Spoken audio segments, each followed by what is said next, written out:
guna melaksanakan salat maghrib secara berjamaah, dan kita juga mengisi waktu antara maghrib isya dengan bermajelis ilmu, sebuah majelis yang baik, sebuah majelis yang terpuji, sebuah majelis yang diharapkan mendatangkan rahmat Allah dan ampunannya. Salawat dan salam senantiasa tercurah atas Nabi kita Muhammad sallallahu alaihi wa alihi wasallam. Allahumma salli ala Muhammad wa ala ali Muhammad. Yang mana sebaik-baik wasiat, sebaik-baik nasihat setelah nasihat Allah adalah nasihat Rasulnya sallallahu alaihi wasallam. Nasihat yang jika kita betul-betul sungguh-sungguh berusaha untuk memahami dengan baik nasihat itu dan mengamalkannya dalam kehidupan, maka kita akan meraih kebahagiaan dunia, keselamatan di negeri akhir, insyaallah taala. Sebagaimana Allah Subhanahu wa taala berfirman, "Wa ma atakumur rasul fakhudhuhu wa ma nahakum anhu fantahu." Apa yang datang dari Nabi ambillah, dan apa yang dilarang oleh beliau tinggalkanlah. Oleh karena itu insyaallah taala pada kesempatan yang baik ini kita akan membahas tentang 3 wasiat Rasulullah sallallahu alaihi wasallam, sebagaimana yang dijelaskan dalam kitab Musnad Imam Ahmad dan juga dalam Sunan Ibnu Majah dan juga dari imam-imam yang lainnya. Terdapat sebuah hadis dari sahabat Abu Ayyub Al-Ansari radhiyallahu taala anhu, dan hadis ini dinilai sebagai hadis yang hasan oleh para ulama kita, sebagai disebutkan dalam As-Sahihah, ya, di mana sahabat Ayyub Al-Ansari menceritakan bahwa ada seorang laki-laki yang mendatangi Rasulullah sallallahu alaihi wa alihi wasallam. Lalu kemudian dia mengatakan, "Izni wa aujis," yang artinya berilah aku nasihat dengan nasihat yang ringkas.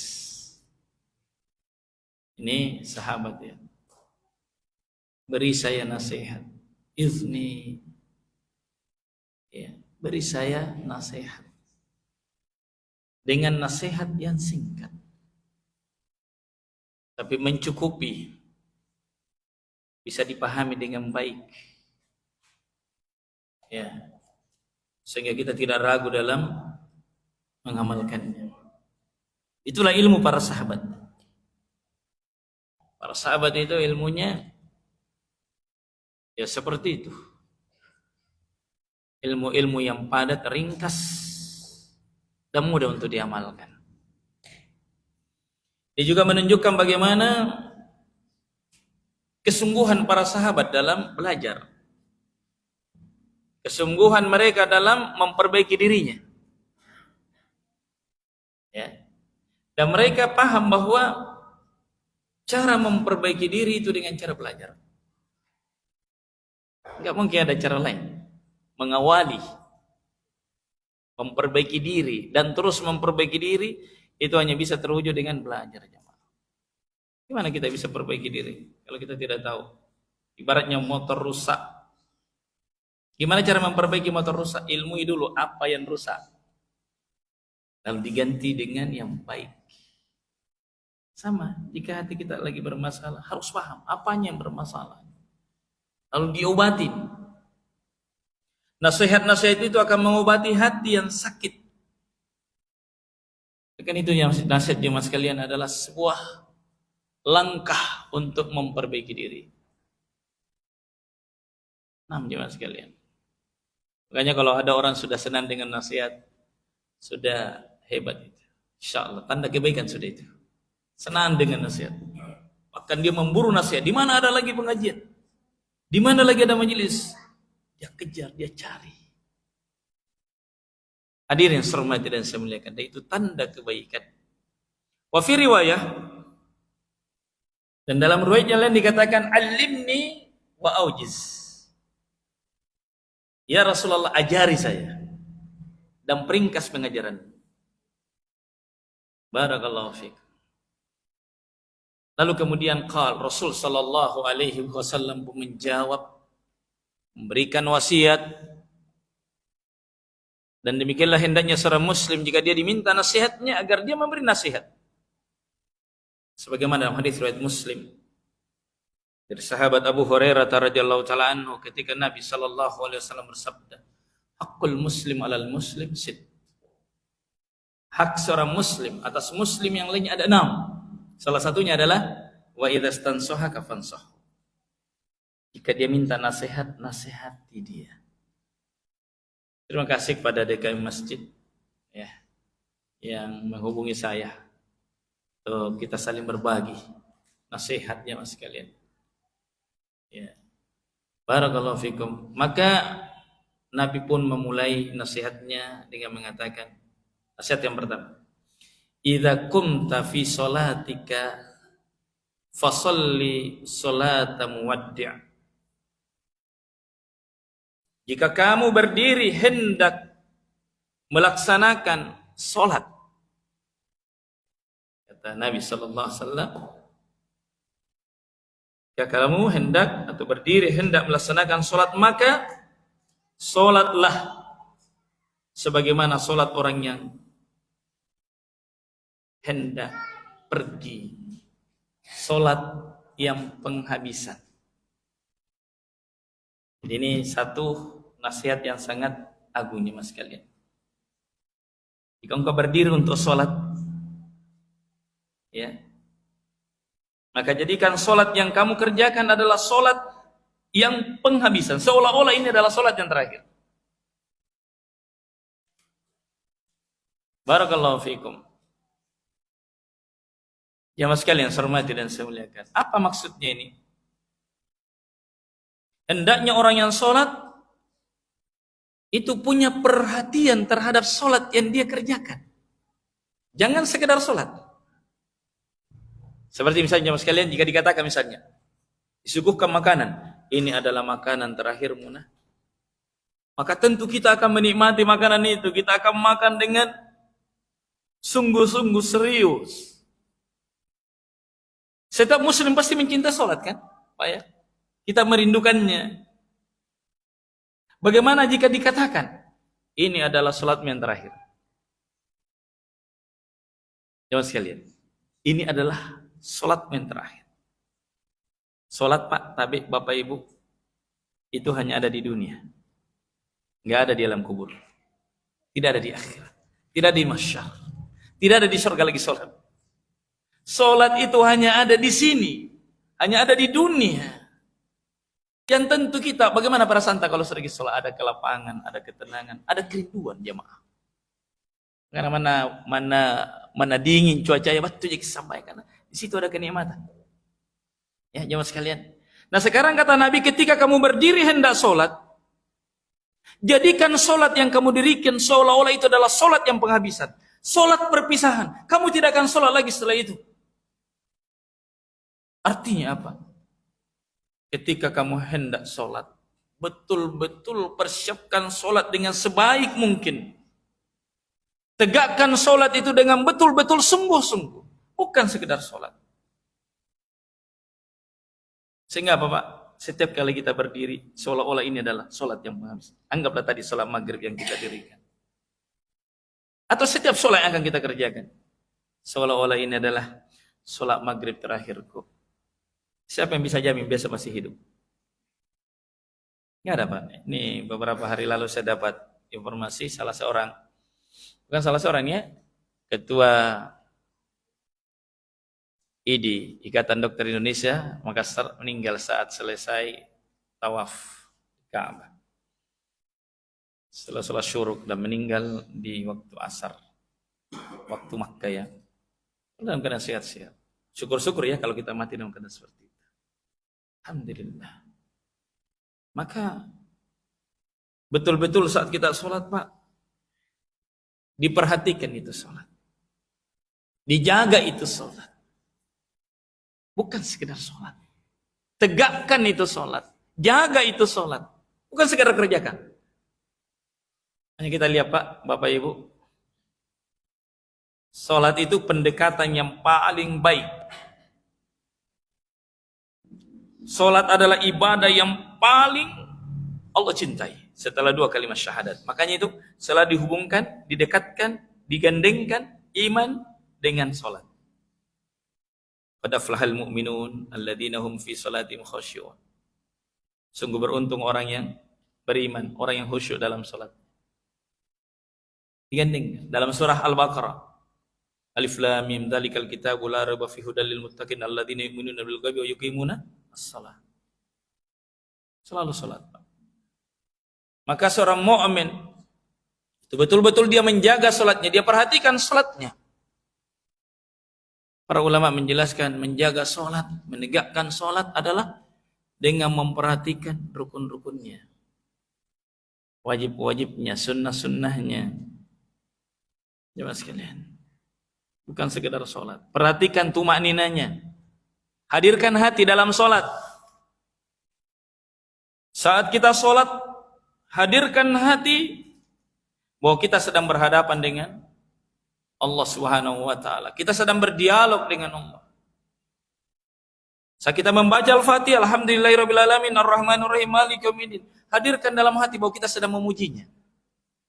Saat kita membaca iyyaka na'budu wa iyyaka nasta'in, hadirkan bahwa ini adalah janji kita di hadapan Allah. Hanya kepadamu saya menyembah dan hanya kepadamu kami mohon pertolongan dan seterusnya. Hadirin saya hormati dan saya muliakan. Tegakkan rukun-rukun sholat. Yang mana sholat tidak dianggap kecuali dengannya. Ya sekalian, rukun sholat ada berapa jemaah? Ada berapa rukun sholat? 5? Ya, saya lupa bawa hadiah ini. Rukun sholat ada 14 jemaah sekalian. Perhatikan betul yang 14 ini, jangan sampai luput. Salah satu dari rukun-rukun sholat yang 14 kita tinggalkan, luput, maka batal sholat. Ini hal yang perlu betul diperhatikan. Apa itu jemaah sekalian, kita bacakan di sini. Yang pertama adalah, catat ya, anak-anak santri. Rukun sholat ada berapa tadi? 14. 5. Yang pertama adalah takbiratul ihram. Allahu Akbar. Ini banyak orang keliru ini, Pak. Terutama yang masbuk. Kadang kita jumpa orang masbuk. Dia langsung mengikuti imam. Ketika misalnya imam sujud, langsung sujud. Takbir sujud. Keliru. Dia harus awali dengan takbir Allahu Akbar. Ya, baru kemudian dia mengikuti gerakan imam. Bukan langsung ikut imam gerakannya. Berarti 2 kali takbir. Takbiratul ihram, kemudian takbir intikal untuk mengikuti imam. Ini yang pertama. Saya bukan secara singkat saja. Supaya betul-betul dijaga ini rukun. Jangan sampai ada luput. 1 dari 14 ini luput, sholat tidak sah. Ini termasuk makna menegakkan sholat, menjaga sholat. Dijaga rukun-rukunnya. Yang kedua adalah, masing-masing ada dalilnya tapi saya nggak bacakan semuanya. Yang kedua adalah al-qiyamu fil fardi lil qadir alaih. Berdiri bagi orang yang mampu untuk salat wajib. Untuk salat wajib. Wajib hukumnya berdiri dalam salat bagi orang yang mampu dan untuk salat wajib. Salat sunat boleh duduk. Tapi pahalanya setengah. Pahalanya setengah. Kalau orang mampu berdiri, kemudian dia duduk untuk sholat wajib, maka sholatnya tidak sah. Saya pernah jumpai orang sholat, Pak, pakai kursi. Setelah selesai sholat, jalan-jalan, lancar jalan. Wah, kenapa duduk sholat ini? Saya panggil, sini dek, ke anak muda. Kenapa kita di sholat duduk? Pak Ustaz, sudah kecelakaan. Tidak bisa ke ruku. Tapi bisa berdiri. Bisa berdiri, tapi nggak bisa ruku. Kalau begitu, Ketika dia sholat, dia berdiri dulu, Allahu Akbar. Nanti saat dia ruku, duduk di kursinya, baru berisyarat. Itu yang benar. Maka selama kita masih bisa berdiri, jangan duduk untuk sholat wajib. Siapa yang mampu berdiri, kemudian dia duduk dalam sholat wajibnya, tidak sah sholatnya. Tapi untuk sholat sunat boleh. Ya, untuk sholat sunat boleh duduk, tapi pahalanya setengah. Pahalanya setengah dari pahala orang yang berdiri. Kemudian yang ketiga, syarat yang ketiga, tulis ya, 14 ya, harus benar tulisannya, harus cukup 14. Jangan sampai 15 lebih atau kurang. Ya. Yang ketiga adalah qiraatul Fatihah fi kulli raka'ah. Membaca surah Al-Fatihah pada setiap rakaat. Membaca surah Al-Fatihah. Membaca surah Al-Fatihah pada setiap rakaat. Ini rukun. Tidak ada salat bagi orang yang tidak membaca surah Al-Fatihah. La salata liman lam yaqra' bi Fatihatil Kitab. Tidak ada salat bagi orang yang tidak baca surah Al-Fatihah. Yang keempat dan yang kelima adalah ar-ruku' wat tuma'ninah fih. Yang keempat adalah ruku'. Ya. Dan yang kelima adalah tuma'ninah. Ini Pak, yang biasa kadang orang luput. Bersikap tenang dalam ruku'. Jangan buru-buru. Tenang, Pak. Betul-betul tenang ketika ruku'. Farkat hatta tatma'inna raki'ah. Hendaklah kamu ruku' hingga engkau bersikap tenang dalam ruku'. Warka'u ma'ar raki'in.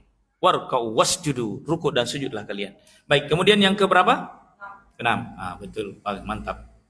Yang keenam adalah al-i'tidal ba'da ruku'. I'tidal. Berdiri. Sami Allahu liman hamidah, berdiri tegak. Yang sampai masih buku-buku doangi langsung sujud. Tidak sah salat. Harus betul-betul sempurna. Habis Sami Allahu liman hamidah. Berdiri tegak. Jangan masih begini Sami Allahu liman hamidah langsung sujud. Tidak sah salat. Harus i'tidal, tegak lurus. Dan bersikap tenang. Tumanina, tenang. Tidak buru-buru. Karena silangsungan. Sami Allahu liman hamidah langsung sujud. Ini tidak sah salat. Ya sekalian, ini perkara salat perkara yang paling penting setelah 2 kalimat syahadat, Pak. Urusan pertama nanti ditanya di akhir. Kalau salat bermasalah semua. Makanya rukun-rukun ini Pak betul-betul harus dihafal mati kalau perlu. Dan dijaga betul. Kemudian yang keberapa? 7. Yani wat tuma'ninatu fi. Tumanina lagi. Ruku dan tumanina. Di dalam ruku ada tumanina. Di dalam i'tidal sami Allahu liman hamidah ada tumanina. Apa dah? Tumanina apa itu tumanina? Tumanina. Itu ditanyakan. Tenang, bersikap tenang. Contoh tenang ini ya, coba lihat. Ya, sami Allahu liman hamidah, berdiri tegak. Ini namanya i'tidal. Ya, kemudian tenang dulu. Bersikap tenang ini namanya tenang. Tumanina tenang.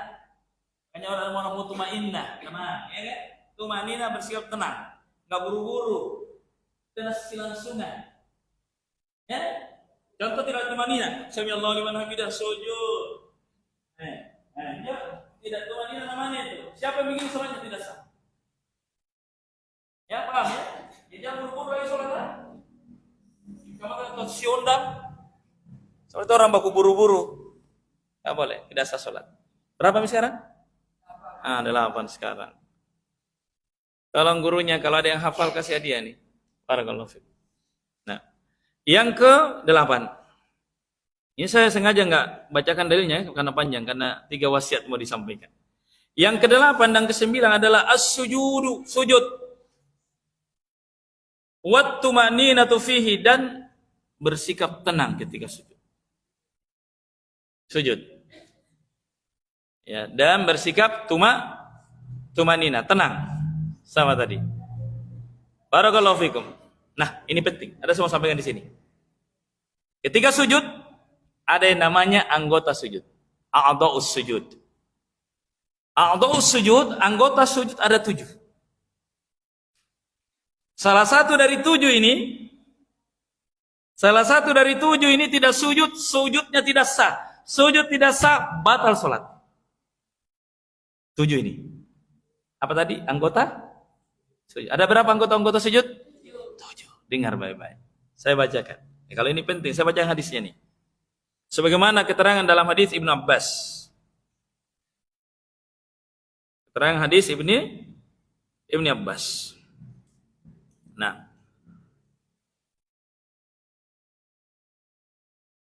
di mana qala Nabi sallallahu alaihi wasallam, Rasulullah sallallahu alaihi wasallam bersabda, "Umirtu an asjuda ala sab'ati a'zum."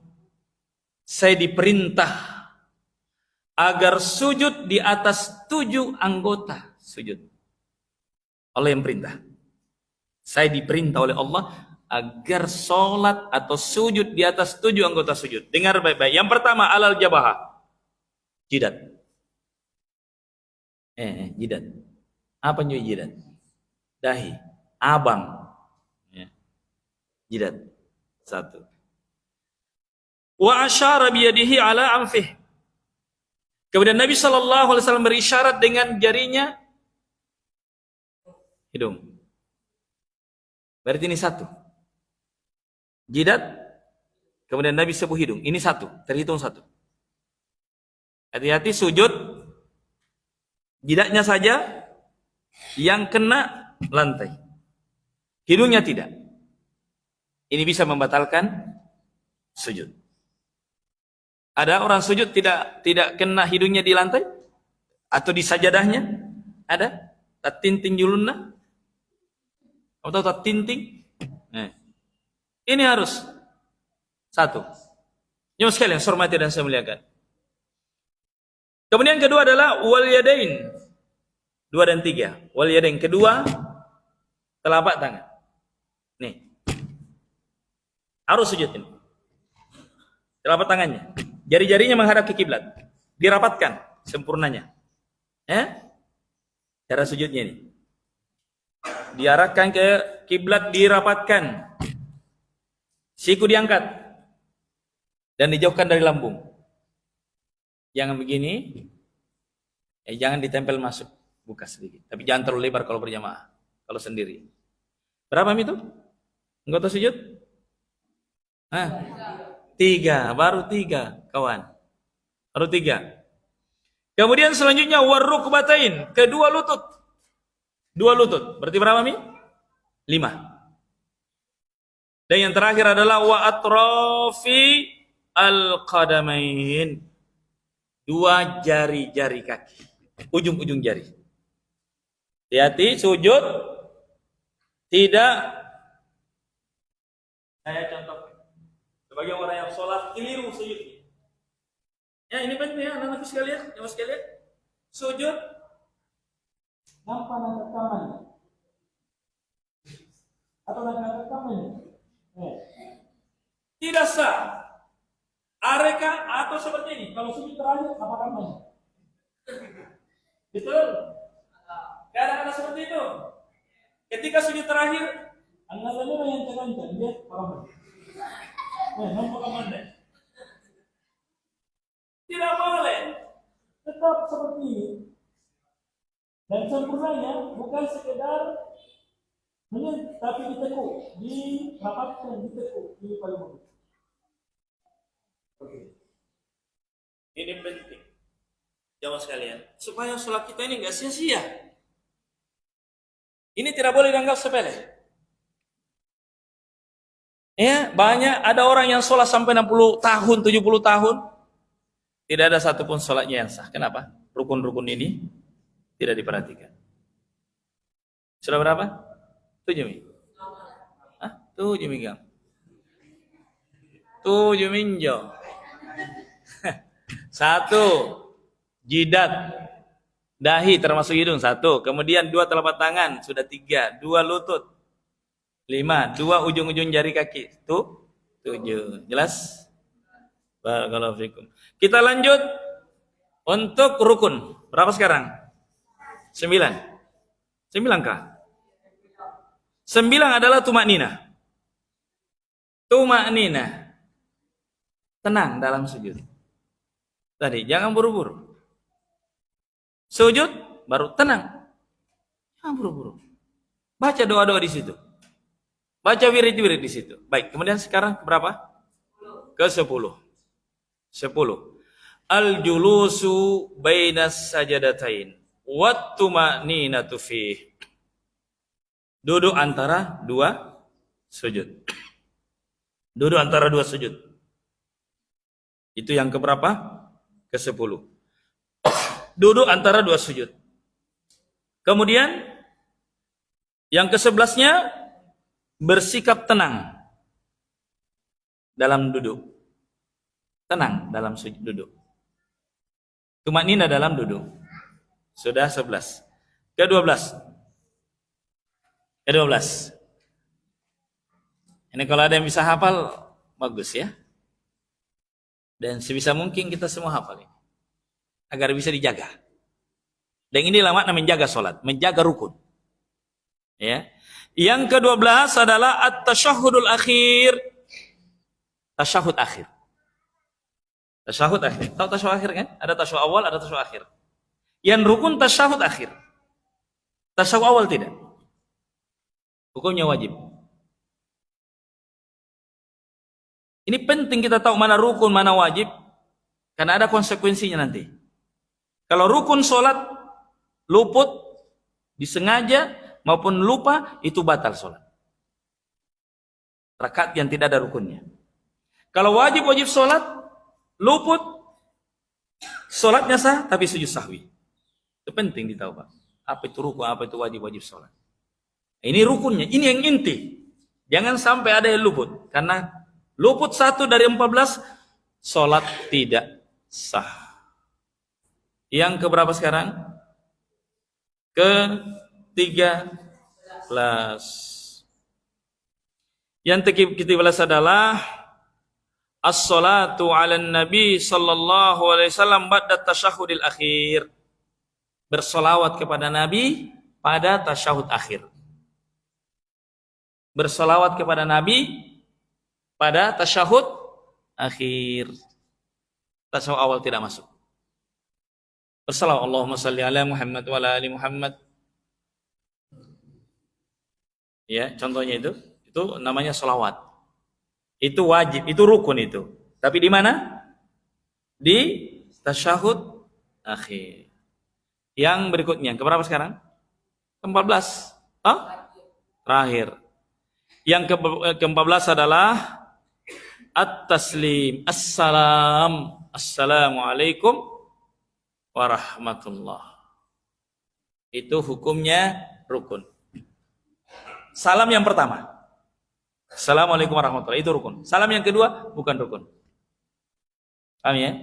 Salam yang pertama, Assalamualaikum warahmatullahi, ini rukun. Salam yang kedua tidak termasuk rukun. Karena adanya keterangan bahwasanya Nabi pernah sholat dengan satu salam. Ya, tidak dengan dua kali salam. Baik, jemaah sekalian, itulah 14 yang harus kita jaga. Nah, kalau 14 ini betul-betul dijaga jemaah sekalian, dan betul-betul kita tenang dalam melakukan gerakan dan bacaan tadi, akan terhasilkan kehusyuan. Ya, itu akan nikmat sholat itu. Ya, akan nikmat sholat tersebut. Baik, satu ya, selesai nasihat pertama. Jadi kalau sholatmu, ya seolah-olah sholat yang terakhir, sholat perpisahan. Sehingga kita jaga betul. Ya, kita jaga, dan kita tidak tahu Pak, karena umur ini, ajal ini bukan kita yang tentukan Pak. Ada orang sehat-sehat saja meninggal.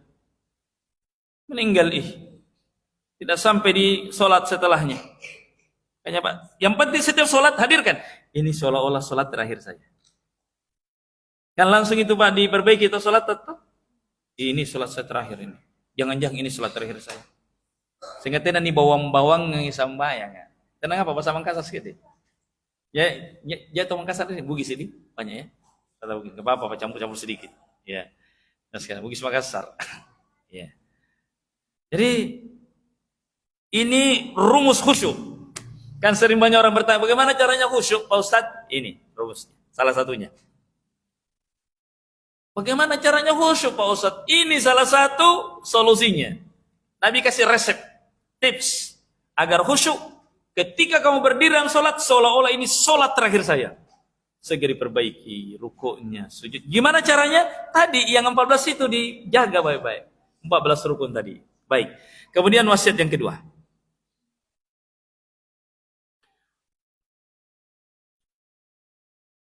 Selanjutnya Nabi sallallahu alaihi wasallam bersabda, "Wala takallam bikalamin ta'tadhiru min." Janganlah engkau berbicara dengan satu pembicaraan yang membuat kamu minta maaf setelah itu. Ini wasiat yang indah sekali, Pak. Dari Nabi sallallahu alaihi wasallam. Jaga lisan. Kalau tadi salat, hubungannya hamba dengan Allah. Salat tak perbaiki. Ini yang kedua, perbaiki hubungan tak dengan siapa? Sesama.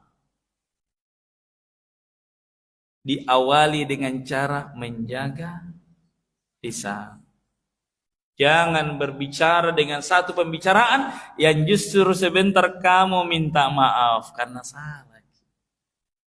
Ya. Yang membuat kamu menyesal. Yang sekalian saya hormati dan saya muliakan. Maka orang mukmin sebelum dia berbicara, dia takar, dia timbang, dia pikirkan apa hasil dari pembicaraannya. Bagus tidak? Ini kalau saya keluarkan, mau sekali mina lepasi di pembicaraan. Nah tahan dulu. Nah tapiski dulu. Nah timbangi dulu. Ini ada nggak manfaatnya? Nggak dosa nggak ini? Kalau ternyata dia ragu, kayaknya bagus tidak? Bagus, tinggalkan. Da' ma yaribuka ila ma la yaribu. Tinggalkan yang meragukan kepada yang tidak meragukan. Ya, jangan sekalian, hormati dan saya. Saya mau tanya dulu. Mana yang lebih utama, berbicara yang baik atau diam?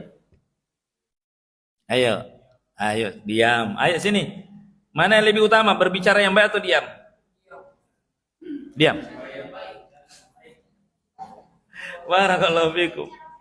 Kalau diam, tidak untung, tidak rugi. Betul? Kalau diam, tidak rugi, tapi tidak untung. Kalau berbicara dengan pembicaraan yang baik, dapat untung dia.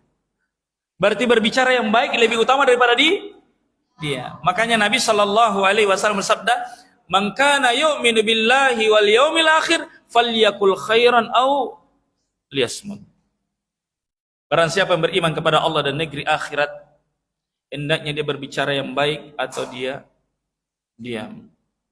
Ya sekalian, ketika Nabi sallallahu alaihi wasallam memberikan bimbingan kepada sahabat Mu'adz bin Jabal tentang berbagai macam kebaikan, terakhir Nabi katakan apa? Nabi mengatakan, maukah kamu saya tunjukkan kunci dari semua kebaikan? Kan banyak kebaikan toh Pak? Salat, puasa, zakat, haji, semua kebaikan, tapi ada kuncinya kebaikan. Maukah kamu saya tunjukkan kunci kebaikan? Kata Nabi. Kata Nabi, seraya memegang lidahnya. Kuf alaika hadza. Jaga ini. Jaga lisanmu. Subhanallah. Barakallahu fikum. Kenapa Bapak perlu jaga lisan? Karena lisan ini bisa menggugurkan amal. Atau bisa mengurangi amal soleh, Pak. Kenapa? Contoh. Kita bicara menggibai orang. Memfitnah orang, menjelek-jelekkan orang, menghina orang, menjatuhkan martabat seorang muslim. Ini Pak, maksiat. Ini zalim Pak. Kezaliman ini Allah tidak biarkan.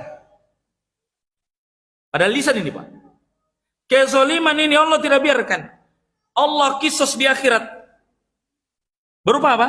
Kebaikan orang yang digibai, kebaikan orang yang difitnah, kebaikan orang yang dihardik, kebaikan orang yang kita jelek-jelekkan, diambil. Berarti rugi Pak.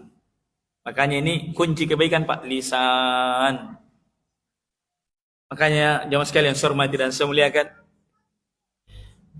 dijelaskan dalam sebuah hadis Nabi sallallahu alaihi wasallam bagaimana anggota tubuh kita itu memberi pesan. Cuma dia ya berbicara bukan dengan pembicaraan seperti yang kita lakukan ini. Dan kita percaya karena Nabi yang mengabarkannya. Sebagaimana keterangan dalam hadis riwayat Imam Ahmad dan At-Tirmidzi dari sahabat ya Abu Sa'id Al-Khudri radhiyallahu taala an. Ya. Dan hadis ini dinilai hasan oleh Syekh Albani rahimahullahu taala, di mana ya maaf ya dari sahabat Thabit ya. Rasul sallallahu alaihi wasallam bersabda, "Idza asbaha ibnu Adam fa inna a'dha'a kullahu tukaffirul lisan wa taqul ittaqillaha fina fa in istaqamta istaqamna wa ini wajajta wajajna."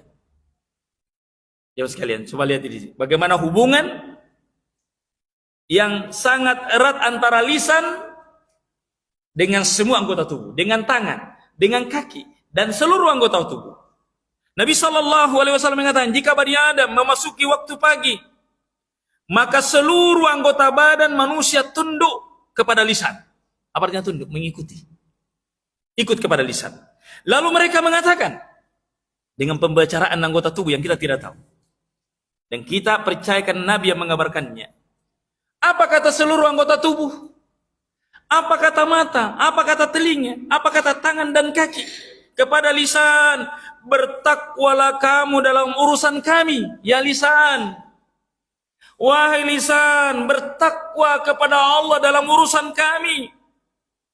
Karena, kenapa? Jika kamu lurus, kami ikut lurus. Ya. Jika kamu lurus, wahai lisan, kami ikut lurus, dan jika engkau bengkok, kami ikut bengkok. La ilaha illallah. Betapa banyak orang pak rugi dunianya, rugi akhiratnya gara-gara lisannya. Betapa banyak orang yang bercerai, bertengkar, berpisah antara suami dan istri gara-gara lisannya. Betapa banyak dua orang yang bersahabat puluhan tahun, gara-gara lisan rusak hubungannya. Bahkan nasallallahu alaihi wasallam na'udzubillahi min dzalik jamaah sekalian. Gara-gara lisan terjadi pembunuhan baru-baru di sekitar Tamalan Raya. Suka ngeje. Ya, pacau-cawi. Anne seratawe. Ya, semua kita tidak mau dicau-cau, Pak toh. Tapi nasimpai. Nasallallahu alaihi wasallam. Terjadi apa yang terjadi? Terjadi pembunuhan, walaupun tidak boleh terjadi gara-gara lisan. Bahkan antar negara terjadi perang gara-gara lisan yang tidak dikendalikan. Maka hati-hati dengan lisannya, Mas sekalian. Maka siapa yang bisa menjaga lisannya, dia bisa menjaga agamanya. Tidak akan lurus keimanan seseorang, kata Nabi, hingga lurus imannya. Ya maaf, hingga lurus hatinya. Dan tidak akan lurus hati seseorang hingga lurus lisannya. Lisan barometer iman. Ya mas sekalian, makanya Rasul Allah Subhanahu wa taala berfirman, "Ya ayyuhalladzina amanu taqullah." Wahai orang beriman, bertakwa kepada Allah, wa qulu qaulan sadida. Hendaknya kalian mengucapkan ucapan yang benar. Kalau kita sudah mengucapkan ucapan yang benar, yuslih lakum a'malakum, Allah akan memperbaiki amal kalian. Coba Pak, tabik rumus, kaidah. Ingin baik amal tak? Ingin amal tak diperbaiki? Ingin kita ditolong dalam beribadah taat kepada Allah? Jaga lisan. Karena Allah akan membimbing orang-orang yang menjaga lisannya. Barakallahu fiikum. Jamaah sekalian, saya hormati dan saya cinta, karena indah sekali wasiat Nabi. Ini kemaslahatan dunia, kemaslahatan akhirat ini. Ingin selamat, jaga lisannya. Nah karena jatuh tuata, maaf ya saya sedikit sampaikan ini ya wasiat-wasiat orang tua yang selaras dengan wasiat Nabi ya. Ada 3 ujung yang harus kita jaga. Ya, siapa yang menjaga 3 ujung ini, dia selamat dunia, selamat akhirat. Yang mana 3 ujung? Dan ini sesuai selaras dengan Nabi. Kata Nabi, "Man atmal lima baina lihyai wa ma baina rijlai atmamtu lahul jannah." Dua ujung disebut oleh Nabi. Siapa yang menjaga lisannya, apa yang ada di antara kedua jenggotnya, dan apa yang ada di antara kedua kakinya, kemaluannya, maka saya jamin dia surga. Dua ujung disebut. Satu lagi, jaga ujung badi. Orang ada punya badi Pak, ini tidak jaga badi bunuh orang Pak. Jadi apa namanya, dosa besar. Nabi, orang tua kita ini ingatkan Pak, jaga tiga ujung di mana pun berada. Dan kuncinya di lidah. Orang tidak bisa menjaga lisannya, tidak bisa menjaga semuanya. Makanya Nabi katakan apa? Menjaga lisan adalah kunci semua kebaikan. Kunci semua kebaikan. Ada kebaikan di dalam, Masya Allah, tapi tak gembok, tidak bisa dibuka. Lisannya jaga. Rusak segala sesuatu Pak, kalau lisan tidak terjaga. Terakhir, wasiat Nabi Sallallahu Alaihi Wasallam yang terakhir. Dan ini adalah wasiat yang indah dalam menjalani kehidupan Pak. Ya, Rasul Sallallahu Alaihi Wasallam mengatakan, wajmi al ya'sa mimma fi aidin nas. Artinya, dan bertekadlah untuk tidak berharap dengan apa yang ada di tangan manusia. Berputus asalah dengan apa yang ada di tangan manusia. Apa maksudnya ini Bapak Ibu jamaah? Bersikap qanaah lah. Selalu merasa cukup dengan pemberian yang Allah berikan Pak. Kalau mau kaya, konsep kaya sederhana, cukup. Tapi Pak, itu orang kaya, kalau dia merasa kurang, miskin dia Pak. Apa itu kaya? Merasa cukup. Kapan tidak merasa cukup? Miskin. Mana dolar dena, nya dolar anah. Ya. Mana miliar dena. Mana triliun dena. Kalau dia merasa kurang, pasti tidak bahagia. Pasti tidak kaya. Maaf, lihat mi. Gara-gara tidak merasa cukup, korupsi. Lihat ujung-ujungnya. Maaf, saya sebut nama. Contoh Sambo. Apa kurangnya Sambo? Toh? Pangkat, oke. Bisnis jalan, tapi tidak merasa cukup. Ingat, harta haram, harta yang tidak jelas, itu membuat pemiliknya tidak puas. Pasti, bukan kira-kira. Pak, Bu, orang yang memiliki harta haram dan meragukan syubhat tidak akan pernah puas, terus dia kejar sampai dia mati, akhirnya dia hidup. Tapi harta yang halal menjadikan pemiliknya tenang dan merasa puas. Maka di antara wasiat Nabi Sallallahu Alaihi Wasallam kepada Abu Hurairah, ya Aba Hurairah, ya, wahai Aba Hurairah, kun qani'an, takun asykaran nas. Jadilah kamu orang yang merasa cukup dengan pemberian dari Allah, niscaya engkau akan menjadi orang yang paling bersyukur, paling kaya sudah. Yang sekalian, bagaimana caranya supaya kita merasa kaya? Nah kenyataannya Pak Ustaz, nak kemana motor tanya, mana sepeda tanya, sepeda singgih lagi natena. Orang sekitar saya pakai mobil. Gimana caranya supaya kita merasa kaya? Jangan lihat orang yang ada mobilnya Pak. Lihat orang yang tidak ada kakinya. Zal, saya tanya dulu, ada orang yang tidak ada kakinya? Ada? Kau yang jabang kenu? Sekarang saya pilih kok. Kalau suruh memilih, ni sare ko oto tapi ni polo ibang kenu. Mana kau pilih? Pilih kasih mobil, kakinya dipotong satu, atau dikasih sepeda saja tapi kaki mutu. Mana kau pilih? Ini. Mana kau pilih? Apa? Sepeda. Pasami. Yang pentingnya bang kenu. Atau ni sare koto Mercedes tapi ni poli bang kenu sare. Tidak mau? Berarti kita kaya. Ya sekalian. Itu caranya. Sepeda. Sinking. Ya, sekalian. Tugur tatinting. Subhanallah. Ya sekalian, biasa itu. Lihat lagi. Lihat, Masya Allah, orang di sekitar kita mungkin kaya, sehat. Tapi ingat, Allah mudahkan kita untuk taat kepada Allah. Kaya itu Pak. Alhamdulillah, manamamo juku cek lah jalubang iku kanre. Tahu juku cek lah, palu cek lah. Tahu palu cek lah. Ya, tahu. Apa itu cekla? Kaci atau cekla? Asin teh kecil. Saya juga itu nggak tahu juga ini. Nah karena palu marah, saya nggak tahu mak. Kenapa palu marah? Anu ini, kenapa palu marah berarti Joko apa? Joko palu cek lah. Anggapan Joko palu kecil. Palu marah, bentar dia marah. Kalau otoro kering, palu marah dimasak sampai kering. Ini ternyata palu kecil, salah nama. Ini mas sekalian. Ini saya lihat banyak ya. Saya kembali tadi, selalu merasa cukup. Alhamdulillah Allah mudahkan saya untuk sholat subuh. Rakaat al-fajr khairu minad dunya wa ma fiha. 2 rakaat salat sunah subuh lebih baik dari dunia, saya kaya lagi. Iya kan? Barakallahu fi. Lihat orang di bawah, Pak. Kata Nabi, "Unzuru ila man huwa asfala minkum." Lihat orang di bawah kamu. Jangan lihat orang di atas kita. Supaya Pak kita selalu merasa cukup. Ya, tidak menganggap kecil pemberian Allah. Subhanallah, Pak. Selalu lihat ke bawah, jangan lihat ke atas untuk dunia, tapi untuk akhirat lihat ke atas, jangan lihat ke bawah.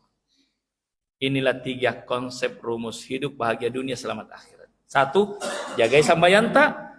Yang kedua, jaga lisanta. Yang ketiga, jadikan hati yang selalu bersyukur, merasa cukup jamaah.